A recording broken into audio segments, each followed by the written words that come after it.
Dios tiene muchos atributos. Es amor, es omnisciente, omnipresente, creador, santo, es todopoderoso. Pero otro atributo de Dios es que también es juez. Pensar en Dios como juez no es algo que atraiga tanto como pensar en que Dios es amor, amigo, padre, consuelo, ayudador, consejero. En definitiva, nos gusta más pensar en que Dios me ama y está por mí y que hará cualquier cosa que le pida, como escuchamos en los temas musicales cristianos del día de hoy, que pensar en Dios como juez. ¿Cuándo fue la última vez que pensaste que Dios sería tu juez? Es que la imagen de Dios como juez, como dicen algunos autores, es repelente e indigna. No nos gusta, quizás porque no nos conviene.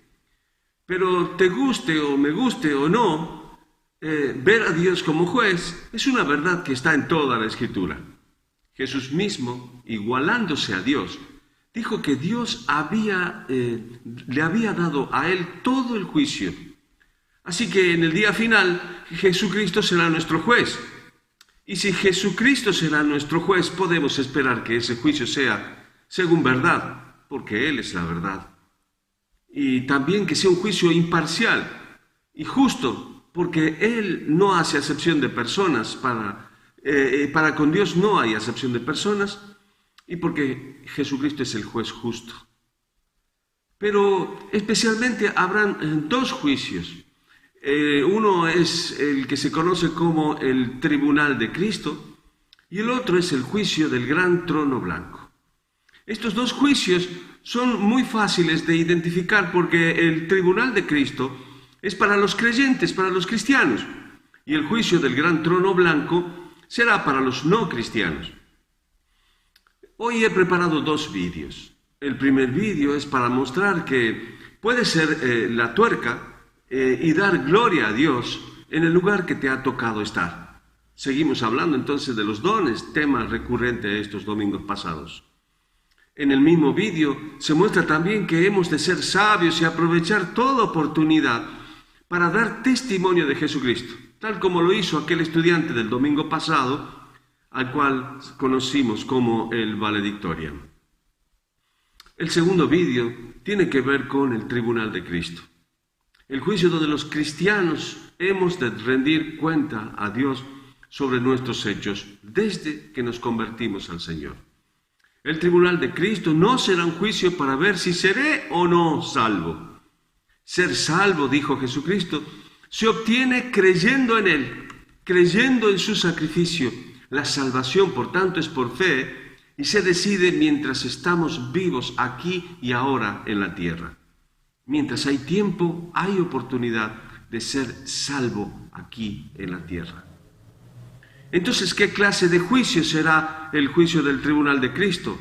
¿Será un juicio para recibir o no recompensas por lo que hayamos hecho a favor del reino de Dios después de habernos convertido al Señor? Allí saldrá a la luz, por ejemplo, lo que hayamos hecho con nuestros dones espirituales. Allí saldrá a la luz qué hicimos con la gran comisión, es decir, con nuestro llamado misionero o no, o nuestro llamado a hacer cualquier otra cosa que Dios nos mostró que hiciéramos, sea ir a las misiones o no. Y la forma también en que Dios va a retribuir a cada uno será por medio de recompensas o coronas. Y por supuesto, escuchar de labios del Señor Jesucristo, aquel buen siervo y fiel, entra en el gozo de tu Señor. Por último, quisiera decir que todos los creyentes compareceremos ante el tribunal de Cristo. Cada uno ha de dar cuenta de su administración. Así que si no has descubierto tu don, comienza a trabajar en ello. Si ya lo has descubierto y lo has dedicado, comienza a desarrollarlo a fin de hacerlo lo mejor que puedas, a fin de honrar a aquel que confió en ti a la hora de hacerte este regalo para beneficio de la iglesia y, por supuesto, seguramente de toda la humanidad. Y si aún no eres creyente, si aún no has depositado tu fe y confianza en Jesucristo, hoy puedes escapar de aquel otro juicio, el del gran trono blanco. En ese juicio Jesucristo actuará como juez, ya no como Salvador, como lo hace hoy. Y por eso su final será trágico, aquel juicio tiene un final trágico. Y sabiendo esto, nosotros los creyentes animamos a los que aún no han creído y recibido a Cristo como yo lo he hecho y como yo no antes de recibir a Cristo no quería hasta que comprendí quién era Él. Animamos a que crean. Por lo tanto, te suplicamos en el nombre de Cristo, habla con aquel que es tu Salvador. Dile que crees en Él, dile que quieres recibir a Jesucristo, dile que quieres recibirle en tu vida. Pídele a Él que inscriba tu nombre en el libro de la vida del Cordero. Jesucristo está esperando que hables con Él, está esperando, como dice un texto bíblico, para tener misericordia de ti. No demores, no tardes, porque hoy es el día de salvación. Nadia Márquez rindió homenaje público a Jesucristo el pasado 16 de abril de 2020. Ella es concejal por Democracia Cristiana desde 2019. Abogada y pastora evangélica.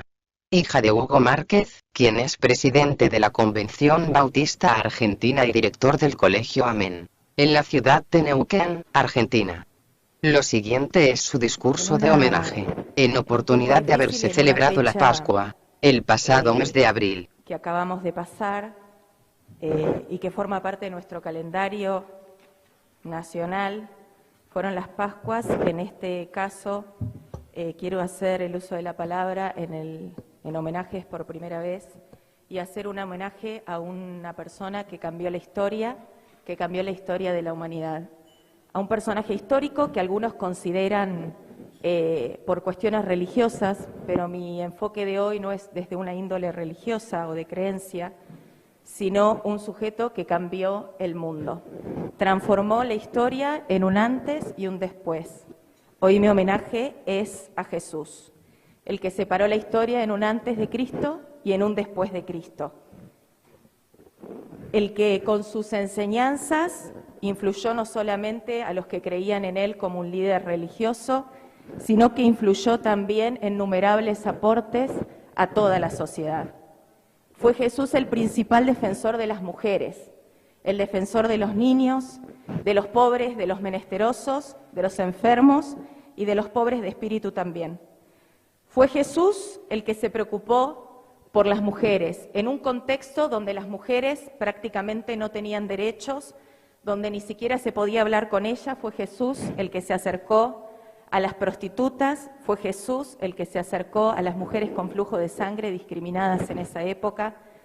Fue Jesús el que con esas palabras que quizás todos recordamos, el que esté libre de qué pecado, que arroje la primera piedra, fue en el marco de una mujer que había tenido relaciones sexuales con otro hombre que no era su esposo. Digno en ese momento de ser apedreada, sin embargo, Jesús se interpone entre la gente y la defiende. Fue Jesús el que priorizó a los niños y dijo: dejen a los niños venir a mí, y que hay que ser como un niño para entrar al reino de los cielos. Jesús tenía esas enseñanzas. Jesús se interesaba en los pobres, así fue tal magnitud que se interesaba en los pobres, que la gente que se acercaba a él decía posteriormente: voy a dar a los pobres la mitad de todo lo que tengo, y si he robado algo, devolveré 4 veces esa cantidad. Necesitaríamos que muchos argentinos y muchos políticos sigan las enseñanzas de Jesús. Fue Jesús el que se acercaba a los enfermos, a los que nadie se acercaba, a los leprosos, sanaba a los ciegos y levantaba al paralítico. Pero también fue Jesús el que con sus enseñanzas impulsó a que muchos otros las tomen y las pongan en práctica. La imprenta moderna, con tipos móviles, en el 1454 se inaugura por primera vez imprimiendo la Biblia. Fueron los reformistas, Juan Calvino y Martín Lutero, los primeros precursores de la escuela primaria obligatoria y fueron los primeros precursores de la gratuidad de la escuela a cargo del Estado. Ellos estaban interesados en que todos puedan leer y que puedan escribir. Fue Sarah Eccleston, otra cristiana, otra seguidora de las enseñanzas de Jesús, quien vino desde Estados Unidos, fue traída por Domingo Faustino Sarmiento y fue esta mujer cristiana, evangélica, la que inauguró el primer jardín preescolar en la Argentina, en la Escuela Normal de Paraná, y la que fundó el primer instituto para la formación de maestras jardineras en 1884.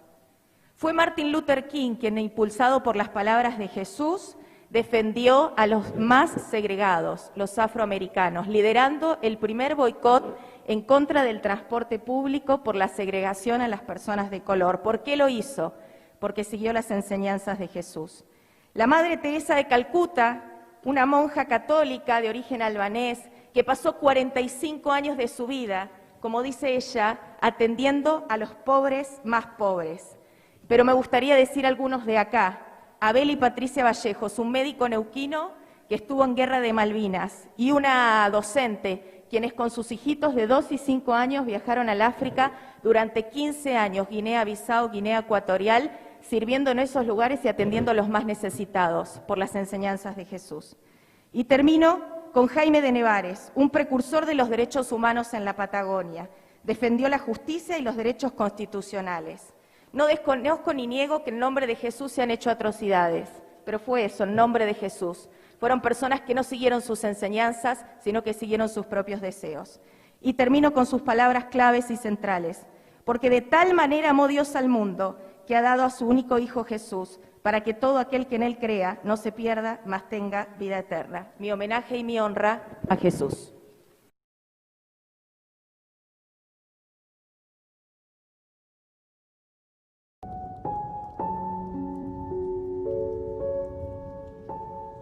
El siguiente vídeo tiene como propósito imaginar, como creyentes, cómo podría ser comparecer ante el tribunal de Cristo.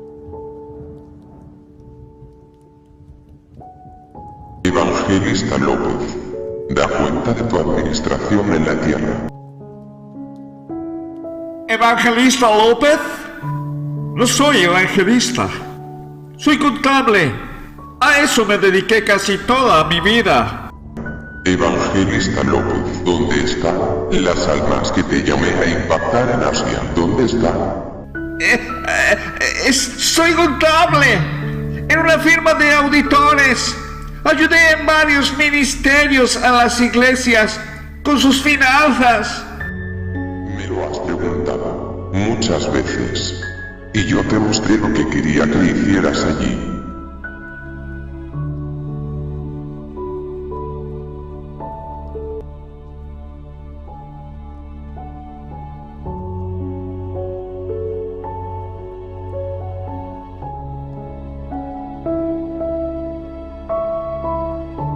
Contable García, da cuenta de tu administración en la tierra.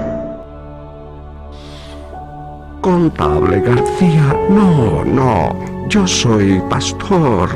Fui pastor por 35 años. Tuve una membresía de 200 personas. Contable García, te llamé al mundo de los negocios, a fin de poder ayudar a las iglesias en sus finanzas, e impactar al mundo así. Te mostré muchas veces que hicieras eso.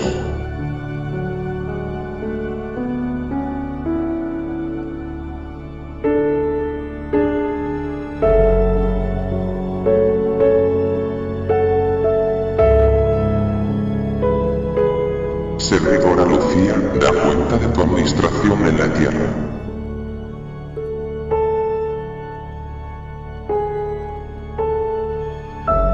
Señor, me entregaste 3 niños y los crié en tu temor. Yo nunca prediqué a las naciones. Nunca he estado en un viaje misionero. Hacer lo que me mostraste, eso fue mi prioridad. Servidora Lucía, nunca te llamé para predicar a las naciones. Nunca te llamé a ir a otros países en viajes misioneros. Te llamé para cuidar y criar 3 niños, con los que también tenía planes. Me buscaste y escuchaste mi voz, e hiciste como te mostré. Buena, sierva y fiel. Entra en el gozo de tu Señor.